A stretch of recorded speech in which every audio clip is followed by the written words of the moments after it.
ನನ್ನ ಪುಟ್ಟ ಸಲಾಮ್ ಹೌದಾ ಅಂಜಬಾರ್ದು. ಹೆಣ್ಮಕ್ಳಾಗಿರ್ಲಿ ಗಂಡು ಮಕ್ಕಳಾಗಿರ್ಲಿ ದುಡಿಯಾಕತ್ಮೇಲೆ ಹೆದರ್ಲಾರ್ದಾಗ ದುಡಿಬೇಕು. ಇಲ್ಲೊಳಗೆ ದೇವ್ರದನಲ್ಲ ನಮ್ಗೆ ಹುಡ್ಸೇನ ಅಂದ ಮೇಲೆ ಆ ವಿಧಿ ಲೀಲೆ ಹುಡ್ಸಿದ್ದು ಭಗವಂತನ ಲೀಲೆ. ಇನ್ನು ಸಾವು ಖಚಿತ ಅಂದ್ಮ್ಯಾಗ ಆ ಕೊರೋನಾರ ಬರ್ಲಿ ಕರೀನಾರ ಬರ್ಲಿ ಅದನ್ನೆಲ್ಲ ತಗೊಂಡು ಏನು ಮಾಡೋದೈತಿ? ಈಗ ನಿನ್ನ ಕಾಯಿಪಲ್ಲೆ ಬೇಕೋ ಬೇಡೋ ಇಲ್ಲ ನಾನು ಬೇಕೋ ನಿನಗೆ? ತರಕಾರಿಗಿಂತ ಮೊದಲು ನೀ ನಂಗೆ ಬೇಕು. ನಾ ಬೇಕಾ? ಅದಕ್ಕೆ ಗಟ್ಟಿ ಮನಸ್ಸು ಮಾಡಿ ಬಂದೀನಿ. 2 ದಿನ ಬಂದೆ ಕೊರೋನಾ ಕರೀತ ನಮ್ಮಂತೂ ಬಿಡಂಗಿಲ್ಲ. ನಾನು ಮದುವೆ ಯಾವಾಗ ಬಿಡ ನೋಡು. ಯಾವಾಗದು ಯಾವಾಗ ಅಲ್ಲ ಯಾವಾಗದು ಅಲ್ಲ ನೀನು ಗಂಡಸರ ಹೌದಿನ ಅಂತೀನಿ. ನಾನು ಯಾರನ್ನು ಕೇಳಕ್ತಿಯಲ್ಲ, ನಾನೊಬ್ಬ ಬಿಸಿ ಪ್ರಾಯದ ಗಂಡಸು. ನೀನು ಗಂಡ್ಸ? ಅಯ್ಯೋ ನನ್ನ ಕರ್ಮ. ಗಂಡ್ಸ ಅದವ ಮದುವೆ ಆಗೋಣ ಬಾ ಅಂತ ಅದನ್ನ ಬಿಟ್ಟು ನಿನ್ನ ಹತ್ರ ಐತಿ ಏನದು? ಏನದ? ಅದ ಲಗ್ನ ಆಗೋ ಪವರ್. ನನ್ ಪವರ್ ಮೇಲೆ ನೀನು ಅನುಮಾನ ಪಡಬೇಡ. ಒಂದ್ಸಲ ಮದುವೆ ಆಗಿ ನೋಡು. ನಾನೇನು ಕಂಜಿ ಮಿಂಜಿ ಅಲ್ಲ, 500 ಬಲ್ಬ್ ಇದ್ದಂಗಿದ್ದೀನಿ.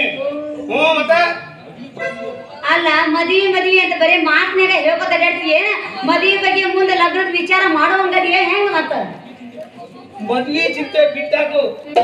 ನಿಂದು ಜಾಗ ಸರಿದೆ. ಯಾವ ನನ್ ಮಗಂದು ಮದುವೆ ಆಗಲ್ಲ. ಹೌದಾ? ಹಂಗಾದ್ರ ನೀ ಈಗ ಮದ್ವಿಗೆಲ್ಲ ಲಘು ಲಘು ರೆಡಿ ಮಾಡ್ತೀಯ ಅಂದ್ರೆ ತಡನ ಇಲ್ಲ. ಬಾ ಇಬ್ರು ಲಘು ವ್ಯವಸ್ಥೆ ಮಾಡು. ಹೋಗಿ ಗುಡಿಗೆ ಹೋಗಿ ಮದುವೆ ಆಗೋಣ. ಯಾಕಂದ್ರೆ ನನಗೂ ಒಬ್ಬಕ್ಕೆ ಅಡ್ಡಾಡಿ ಒಬ್ಬನಿಗೆ ಜೀವನ ಮಾಡಿ ಬ್ಯಾಸರಾಗಿತ್ತು.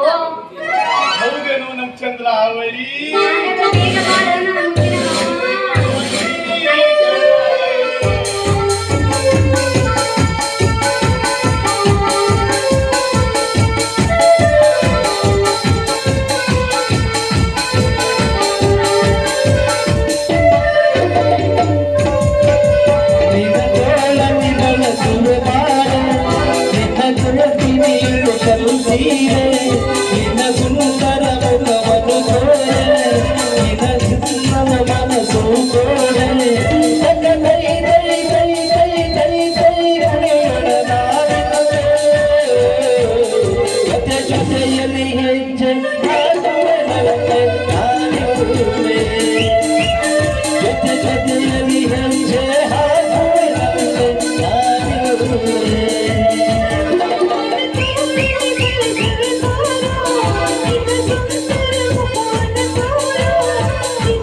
जति जति यमी है